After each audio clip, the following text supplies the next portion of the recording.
बनारस की जनता का मूड क्या है 2022 में? बनारस की जनता का मूड को देखिए सर, मूड तो बनारस की जनता का बहुत ही खराब है। और मोदी जी ने बोला कि हम क्योटो बनाएंगे, आप क्योटो बनाइए, अमेरिका बनाइए, सब बनाइए, कोई ज़रूरत नहीं है इसकी कि आप पहले इसको बनाइए। उसको हाथ दिखा दी। मोदी जी आके ना बनारस को एक बार हर हर महादेव बोल देंगे ना, तब भी ये सब चल रहे जीत जाएंगे। हाँ, ये क्या बताएं बनारसी हैं बस, ठेठ बनारसी, इन सब में कुछ नहीं चाहिए। क्यों मोदी जी को, योगी जी को ये नहीं दिख रहा है कि हम लोग आर्टिस्ट हैं, मर रहे हैं, हमें एक ज़रूरत, हम भी खाने के लिए मर रहे हैं। तो इस वक्त हम लोग जो हैं गाजीपुर होते हुए बनारस में आ गए हैं और बनारस में शिवपुरी विधानसभा एक सीट है, वहाँ पर हम मौजूद हैं। और ये मेरे को यहाँ पर एक रेस्टोरेंट, एक छोटा फूड स्टॉल है, चाइना टाउन। चाइना का बड़ा नाम उछलता है, चुनावी मुद्दा भी बनता है, पाकिस्तान का भी नाम आता है, चाइना से भी हम आगे जाना है, क्या करना है, कभी कभी बॉर्डर पर आ जाते हैं तो चुनावी मुद्दा भी बनता है अक्सर। तो इस नाम का ये चाइनीज़ स्टॉल है, फूड स्टॉल, यहीं पर मैं कुछ लोगों से बात करूंगा। शिवपुरी विधानसभा सीट पर फ़िलहाल जो हैं बीजेपी के अनिल राजभर जो हैं वो विधायक हैं, वो यूपी में कैबिनेट मंत्री हैं। क्या उन्होंने काम किया है 2022 में, क्या कुछ लोग सोचते हैं? मेरे साथ यहाँ पर कुछ नौजवान हैं, इनसे हम बात करेंगे। क्या नाम है आपका? माय नेम इज़ बाबुल कृष्णा। बाबुल कृष्णा, तो आप क्या काम करते हैं? मैं म्यूज़िक टीचर हूँ और प्लस सिंगिंग का करता हूँ। म्यूज़िक टीचर हैं, सिंगिंग करते हैं, गिटार बजाते हैं? गिटार प्ले भी करता हूँ, कंपोजिंग भी करता हूँ, लिखता भी सॉन्ग हूँ। इतने सारे गुण एक ही बार, सर्वगुण संपन्न।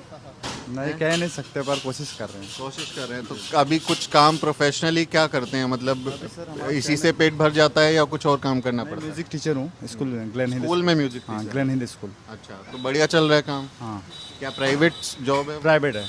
सरकारी नौकरी नहीं निकलती टीचर की? अभी ट्राई कर रहे हैं उसके लिए। म्यूजिक टीचर की तो निकलती होगी ना वैकेंसी, तो योगी जी दिलाए नौकरी? फॉर्म वगैरह भरने मतलब आ तो रहे हैं, मगर अभी थोड़ा सा मेरा प्रॉब्लम ये है कि बीए मेरा कंप्लीट नहीं है, तो उसको तैयार कर रहे हैं बीए के लिए। हाँ, बीए करेंगे तो फिर बीए म्यूजिक में आप करेंगे बीए। हाँ।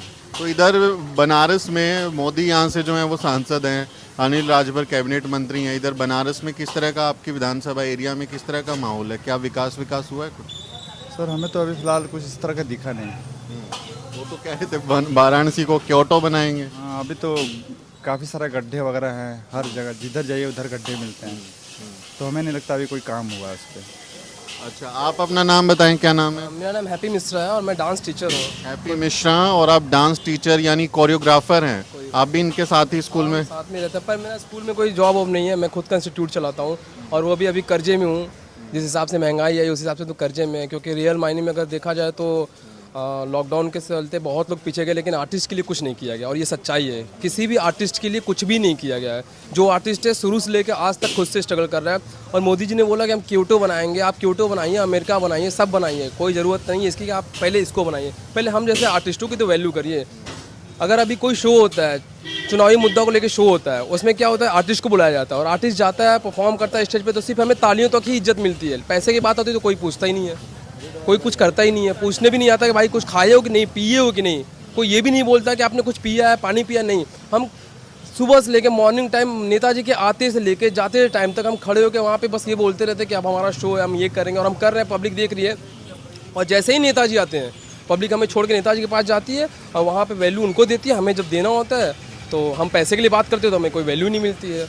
और एज एन आर्टिस्ट आपको लग रहा है कि जो हमारी सरकार है, चाहे वो यूपी सरकार हो या फिर मोदी सरकार जो भारत की सरकार है, आर्टिस्ट को लेकर कुछ ऐसी पॉलिसीज़, कुछ ऐसे प्रावधान होने चाहिए कि भाई आर्टिस्ट को भी कुछ इसमें प्रोत्साहन मिले, बढ़ाई मिले, वो काम कर पाएँ? ऐसा कुछ हुआ है, लगता है? नहीं सर, मुझे तो नहीं लगता, मेरे नॉलेज में तो अभी तक नहीं हुआ। क्योंकि अभी यहाँ पे क्या है कि यूपी में एक तो राजनेताओं का आपस का बहस चल रहा है। आपस में वो लोग बस मुद्दा बनाए हैं, हिंदू मुस्लिम सिख ईसाई, इस पे ज़्यादा भसड़ चल रहा है। कॉन्सेप्ट ये चल रहा है कि जात बिरादरी क्या है, पर कॉन्सेप्ट ये नहीं चल रहा है कि हमारे यूथ को क्या चाहिए, हमारे यूथ के लिए क्या हो रहा है और हमें यूथ को क्या देना। अब एक बच्चा पैदा हो गया, उसे क्या बनना है वो डिसाइड कर लिया, माँ बाप ने कहा तुम्हें पढ़ना है नहीं, बच्चे ने माँ बाप से फोर्स करके झगड़ा करके उसने अपना एम और टारगेट किया। किसके भरोसे? खुद के भरोसे, कुछ सरकार से उम्मीद करके। पर हमें कोई सपोर्ट नहीं है, ना एक डांसर को, ना एक कोरियोग्राफर को, ना एक सिंगर को, ना एक एक्टर को। एक्टर भी, कोई भी एक ऐसा आर्टिस्ट है जो आप बता दीजिए कि इसको वैल्यू मिली है, नहीं मिली है मेरी नज़र में। अभी क्या सोशल मीडिया में जो बंदे अपने से मेहनत कर रहे हैं वो सब्सक्राइब कराने के लिए भी भीख मांगते हैं कि सर हमारा सब्सक्राइब कर दीजिए, हमारा ये चैनल कर दीजिए। क्यों मोदी जी को, योगी जी को ये नहीं दिख रहा है कि हम लोग आर्टिस्ट हैं, मर रहे हैं, हमें एक ज़रूरत, हम भी खाने के लिए मर रहे हैं पूरे लॉकडाउन में। वो जो कुछ आर्टिस्ट हैं, चाहे वो बाबिल सुप्रियो हो, बंगाल में गायक थे, अब वो फिर से टीएमसी में चले गए वापस, कंगना रनौत हो, नेशनल अवार्ड मिल जाता है, तो जो सरकार की एक तरीके से भाषा बोलते हैं, उनका समर्थन करते हैं, उनके लिए तो बहुत कुछ हो रहा है। कंगना को तो Z+ सिक्योरिटी मिली, तस्वीरें देखी होंगी, तो ये बात कि आर्टिस्ट के लिए कुछ नहीं कर रहे हैं, आर्टिस्ट कर तो रहे हैं। हाँ सर, वो तो इसलिए कर रहे हैं क्योंकि वो सपोर्ट कर रहे हैं हमें ही। मोदी जी, योगी जी, कोई भी आके हमसे बोले, चाहे कोई भी राजनेता हो, हमें आके बोले कि लो भाई 10 लाख रुपए मेरा सपोर्ट को, मैं भी करूँगा, क्योंकि मुझे भी नीड है मनी की, मेरे पास भी पैसे नहीं है, हम भी गरीब हैं, हम कहाँ से खाते हैं, कैसे करते हैं, किसके घर की स्थिति क्या है, परिस्थिति क्या है। कोई हो सकता है 15 साल की उम्र से अपना घर चला रहा हो, क्या कभी कोई पूछने आया? रोडों, आप, मैं बता रहा हूँ, सिर्फ एक जगह को आप पर्टिकुलर सिर्फ रोड बना रहे हो, मकान बना रहे हो, मंदिर बना रहे हो, सब चीज़ें आपको दिख रही हैं, क्या उसी मंदिर के बगल में, उसी रोड के बगल में किसी गरीब का घर नहीं दिख रहा है आपको, कि कैसे वो खा रहा है, कैसे वो पी रहा है? एक बार वहाँ जाके बगल में पूछ ही लीजिए, झूठी मुँह पूछ लीजिए, भाई तुम्हें खाना मिला आज? नहीं। पूरे लॉकडाउन में काफ़ी ज़्यादा, मुझे जहाँ तक लगता है आर्टिस्ट ने जितना स्ट्रगल किया होगा शायद ही किसी ने किया है, क्योंकि आर्टिस्ट के लिए तो कोई पैकेज का भी ऐलान नहीं हुआ। वो अनऑर्गेनाइज सेक्टर के लिए उन्होंने बोला 20 लाख करोड़ का बजट बनाया, किसको मिला नहीं मालूम। आर्टिस्ट के लिए भी कोई ऐसी राशि का ऐलान नहीं हुआ। कुछ नहीं है सर आर्टिस्ट के लिए। आप, मैं क्या बताऊँ, आप किसी भी आर्टिस्ट से पूछ लीजिए उनको क्या सपोर्ट मिला है, सरकार की तरफ से क्या सपोर्ट मिला, कुछ नहीं है। लेकिन ये मसले जो हैं, हैप्पी, आप तो यूथ हैं, इस देश का भविष्य हैं, इन मसलों पर चुनाव हो रहा है, लड़ाई लड़ी जा रही है चुनाव की, वो तो हिंदू मुसलमान और राम मंदिर, मस्जिद और पाकिस्तान, ये सब ज़्यादा हावी नहीं लग रहा है। हाँ, एक्चुअली क्या है, बेनिफिट चाहिए ना, टीआरपी इन द सेंस, मिल किस पे रहा है टीआरपी? हिंदू मुस्लिम सिख के साइड पे तो टीआरपी लाखों करोड़ों की पड़ी है। आज एक मुस्लिम किसी हिंदू से बहस कर दे, कोई मुस्लिम हिंदू से बहस कर दे, तो यहाँ टीआरपी यूँ मिल जाएगी 1 सेकंड में। पर एक नॉर्मल इंसान किसी चीज़ के हक के लिए लड़े तो उसे सपोर्ट भी नहीं करते। अभी आप ही देख लो, किसी मुस्लिम किसी हिंदू को अगर आपस में लड़ाना हो, 1 सेकंड का काम है, सिर्फ 1 सेकंड का काम है हिंदू मुस्लिम को लड़ाना। वो हिंदू मुस्लिम भी जानते हैं, वो ये जानते हैं कि हम लड़ सकते हैं, लेकिन फिर भी इसका फ़ायदा राजनेता उठा रहे हैं, ये जानने के बाद भी हम लोग आपस में लड़ रहे हैं। लेकिन नॉर्मल आदमी अगर मर जाए यहाँ पे, तो 100 लोग खड़े को वीडियो बनाएंगे, वहाँ पे वो कोई हेल्प नहीं कर सकता। तो आप तो देख ही रहे हैं सर। फिर मोदी जी के नाम पे, योगी जी के नाम पे जब 2022 में बटन दबाएंगे, याद आएगा किसको वोट करेंगे? सर आई होप कि मैं क्या बोलूँ इसके लिए, क्योंकि मैं बता नहीं सकता हूँ। और आई थिंक मेरा ये मानना है कि मैं सबसे रिक्वेस्ट कर रहा हूँ, जितने भी आर्टिस्ट है कोई वोट ही ना दे, मैं यही चाहता हूँ। वो तो कोई सॉल्यूशन नहीं हुआ, वोट तो देना पड़ेगा। सोल्यूशन इसलिए नहीं, क्योंकि देखिए सर, अक्सर अगर हम लोग सोल्यूशन नहीं सोचेंगे, करने से भी कोई मतलब नहीं मिल रहा है, करके भी नहीं मिल रहा है, अब हम जाके भी उतना दूर से कोई बेनिफिट नहीं है हमारे पास, इसलिए घर पे बैठे हो। नहीं, घर पे बैठना तो सॉल्यूशन नहीं है। मान लिया आपने एक वोट दिया, अब लोकतंत्र में ईवीएम अगर है, वो उसमें टेम्पर नहीं होती है, हैकिंग नहीं होती है, तो हम मानते हैं कि सही हुआ चुनाव। आपके एक वोट से तो हार जीत तय होती है ना, तो वोट तो कम से कम देना चाहिए। ऑफकोर्स सर, बट हम ये मानते हैं कि सर कि अगर इस बार अगर हमने वोट दिया तो हमें जिससे फ़ायदा होगा, हमें आर्टिस्ट के लिए जो देख रहा है, जो राजनेता हमारे लिए कुछ करने के लिए सोच रहा है, कुछ बोल रहा है, जिससे हमें लगेगा, तो हम ऑफकोर्स उनको करेंगे। कौन, नाम बताइए सर। अभी क्या नाम बताएं, अभी ऑफकोर्स तो हम तो अखिलेश यादव को इसमें सपोर्ट करेंगे। मैं खुद ब्राह्मण हूँ, हाँ, मैं अखिलेश यादव जी को सपोर्ट करूँ, क्योंकि उन्होंने यूथ के लिए वाकई में मेरे लिए तो बहुत कुछ किया है। मैंने 12th पास किया, तो मेरी खुद की एबिलिटी इतनी नहीं थी कि मैं चीज़ों को करूँ, लेकिन उनका सपोर्ट मिला था उनको? हाँ ऑफकोर्स, लैपटॉप मिला था मुझे, और अभी भी लैपटॉप मेरा वर्क कर रहा है। अच्छा, अखिलेश का दिया हुआ लैपटॉप जो है, योगी जी ने लैपटॉप या कुछ योजना नहीं चलाई? तो सर मैं क्या उम्मीद करूँ, कोई उम्मीद ही नहीं है। अच्छा, आपने जिक्र किया आपकी, आप ब्राह्मण समाज से आते हैं। बहन जी अभी ब्राह्मण सम्मेलन कर रही हैं, और वो कहती हैं कि 2007 में दलित और ब्राह्मण साथ आए थे तो पूर्ण बहुमत की सरकार बनी थी। घर परिवार में बात होती है बहन जी के ब्राह्मण सम्मेलन पर, आप लोगों को क्या राय बनती है? घर परिवार में क्या कुछ जिक्र होता है? नहीं सर, एक्चुअली क्या, घर परिवार में तो मतलब थोड़ा सा पॉलिटिक्स से तो वो लोग दूर ही रहते हैं, उनको इतना नॉलेज भी नहीं है। मम्मी हाउस वाइफ है, पापा वर्कर है, तो ज़्यादातर मुझे ही सपोर्ट करना पड़ता है। हम जिससे बोलेंगे वो लोग वही करते हैं, चाहे मेरी सिस्टर हो, मदर्स हो या फादर्स हो। तो आपको फ़र्क नहीं पड़ता ब्राह्मण सम्मेलन होने से? नहीं, फ़र्क तो पड़ता है मुझे, ऑफकोर्स फ़र्क पड़ेगा। जब सब एक हो रहा है, अपनी बिरादरी देख रहा है, जात देख रहा है, तो उसमें जाहिर सी बात है, अपनी अपनी जात देखेगा तो हम भी दिखेंगे।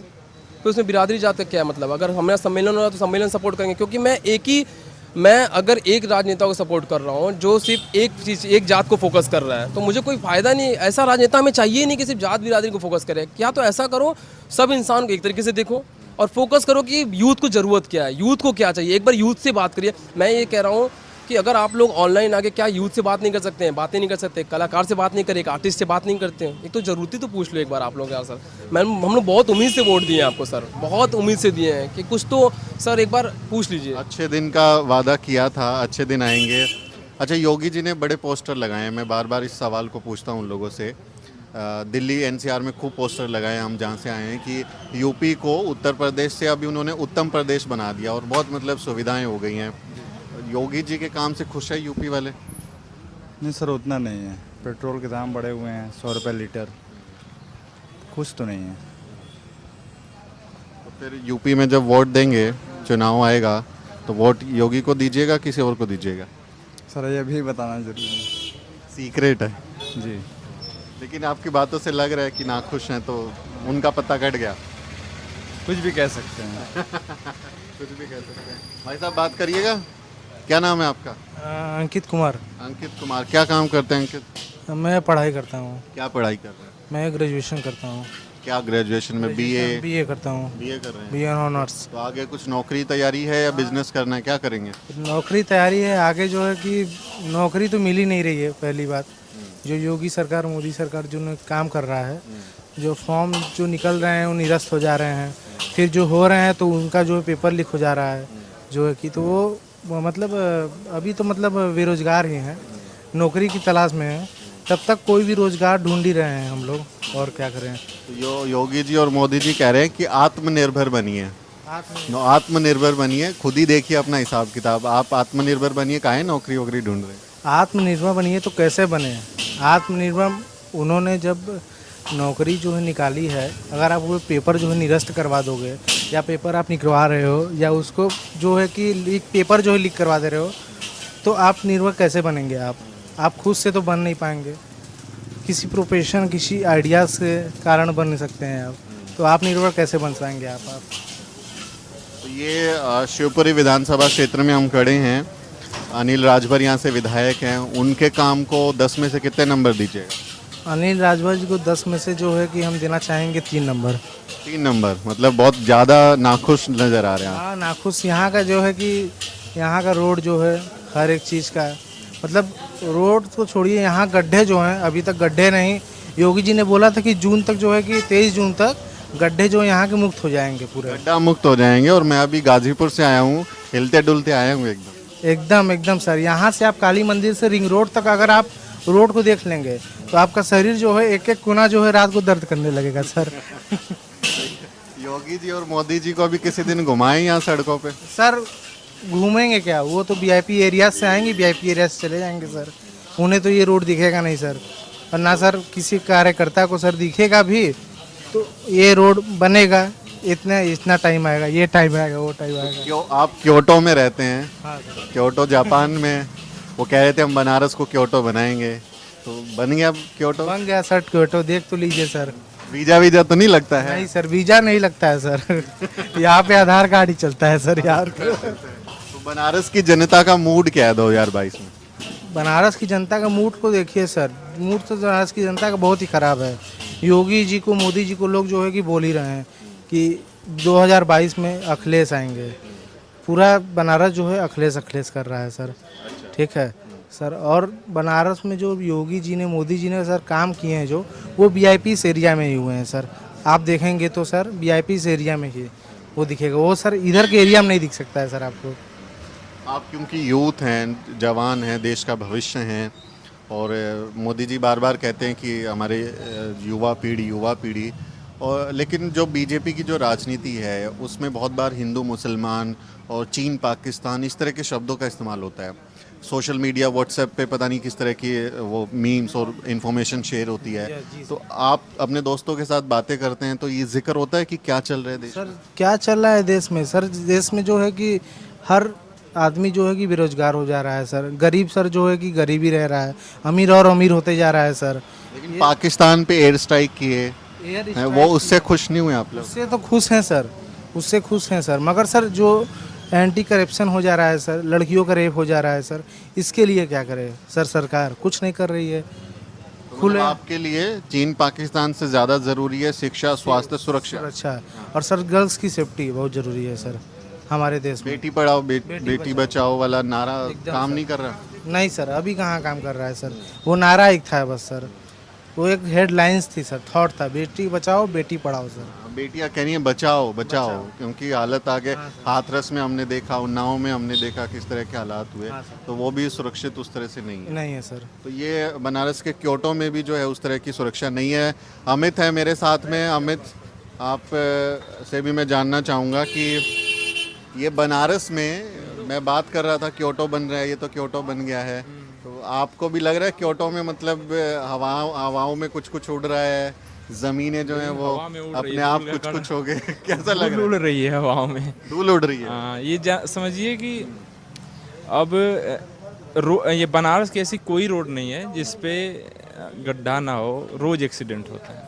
नॉर्मली जो है एक आदमी जो नॉर्मल इंसान है वो चलने में कहीं ना कहीं ज़्यादा ठुक ही जाता है। और यहाँ पे ये गाय जो हैं, गाय बैल हैं जो, इनको ये लोग कहा जा रहा था कि हटा रहे हैं, यहाँ से लेके जा रहे हैं, कोई पशु वो बना है, लेकिन यहाँ रात को हर कॉलोनी में वो इकट्ठा हो जाते हैं और किसी न किसी गाड़ी वगैरह को ठोक देते हैं। मैं अभी आया गाजीपुर से, तो 10, 20, 30, कहीं कहीं पे 40 गायें, मतलब उससे भी ज्यादा झुंड के झुंड जो हैं वो हाईवे पे बैठे हुए हैं, हाँ, जिससे वही दुर्घटना भी हो सकती है। तो वो गौ माता, खतरनाक है वो। गोवंश की रक्षा वो हो नहीं रहा।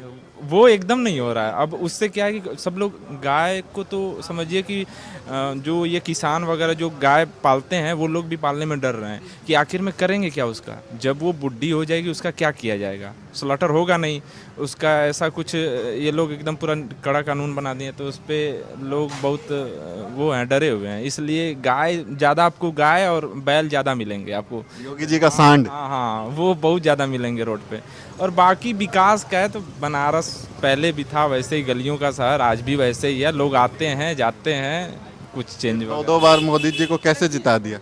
बनारस है, धर्म के नाम पे लोग समझ रहे हैं, ये धर्म वाला जिला है, यहाँ विश्वनाथ जी हैं इसलिए लोग मोदी जी को मानते हैं। हिंदू हृदय सम्राट, तो फिर योगी जी भी तो हिंदू हैं, वो हृदय सम्राट बनेंगे, वोट देंगे आप लोग धर्म के नाम?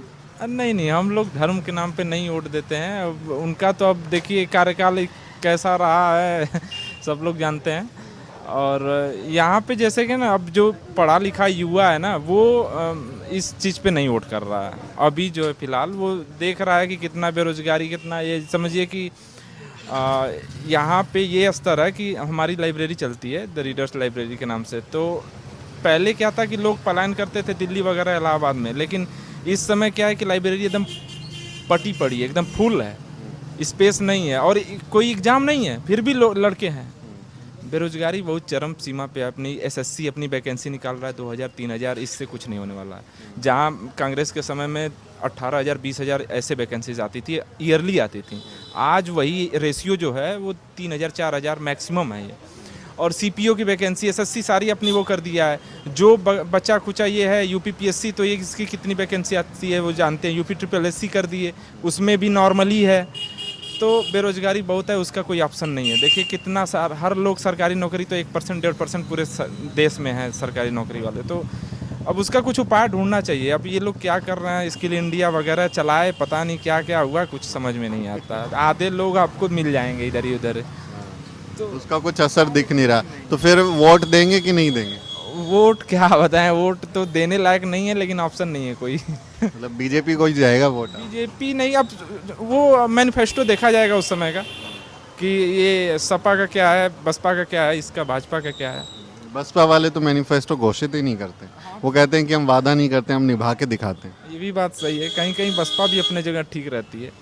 बहन जी को वोट देंगे? नहीं, अभी तो कुछ नहीं कर सकते, उस समय देखा जाएगा। उस समय, अब तो आ गए चुनाव, अब तो देख लिया आपने शासन, आपने 4.5 साल देख लिया, अभी 2-4 महीने में आचार संहिता लागू हो जाएगी, तो अब तो देख लिया, अब क्या देखेंगे? देख के नहीं कर सकते। देखिए अखिलेश का भी देखे, इनका भी देखे, तो अब आगे का ये लोग क्या दिखाना चाहते हैं उस पर न वोट दिया जाएगा 5 साल का। अखिलेश ने अब क्या किया और ये क्या किए, फिर दोनों का कंपेरिजन होगा, फिर दोनों का मैनिफेस्टो देखा जाएगा कि कौन क्या करने वाला है, क्षमता के। इनका 5 साल में क्या किए, क्या मैनिफेस्टो था, क्या किए हैं।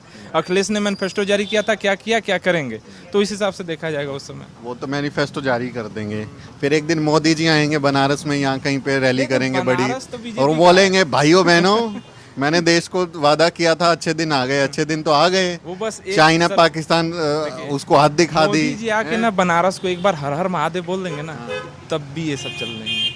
जीत जाएंगे। हाँ, ये क्या बताएं बनारसी हैं बस, ठेठ बनारसी, इन सबों को कुछ नहीं चाहिए। रोटी कपड़ा मकान नहीं चाहिए। बस हर हर महादेव जाके एक बार बोल दीजिए, महादेव भैया, महादेव खुश आदमी खुश। एकदम, उसको कुछ नहीं चाहिए, बस महादेव। फिर रोटी कपड़ा कहाँ से आएगा? अरे वो अपने में वो जूझता है, घर में मारपीट करेगा, इधर करेगा, फिर कहेंगे मोदी जी सब कुछ तो कर रहे हैं, अब क्या चाहिए। तो वो उनका अलग है, बनारसी है ना, वो उनका चलता है। तो ये बनारसी जो रंग है वो 2022 के चुनाव में दिखेगा, और क्या रंग लाता है, किसको ये लोग गद्दी पहुंचाते हैं। बनारस एक निश्चित तौर पर एक ऐसा शहर है जो यूपी की सियासत में बेहद अहम हो जाता है, खासकर जब यहाँ पर हिंदू और हिंदू राष्ट्र की, हिंदू मुसलमान की राजनीति होती है, उस समय बनारस बेहद एक निर्णायक शहर बन जाता है। लेकिन किसको वोट देंगे 2022 के चुनाव में पता चलेगा। हम जनता की राय आप तक पहुँचा रहे हैं कि जनता क्या सोच रही है, किस तरह का चुनावी मूड है, वो हम आपको बताने की कोशिश कर रहे हैं। आपकी राय बनी हो, आपको ये वीडियो अच्छा लगा हो तो इसे लाइक और शेयर ज़रूर करें, और साथ ही हमारे चैनल को भी सब्सक्राइब करें। मेरा नाम सुमित चौहान है और इस वीडियो को बनाने में मेरी मदद कर रही है मेरी सहयोगी अजरा परवीन। अगले वीडियो में मिलते हैं साथियों।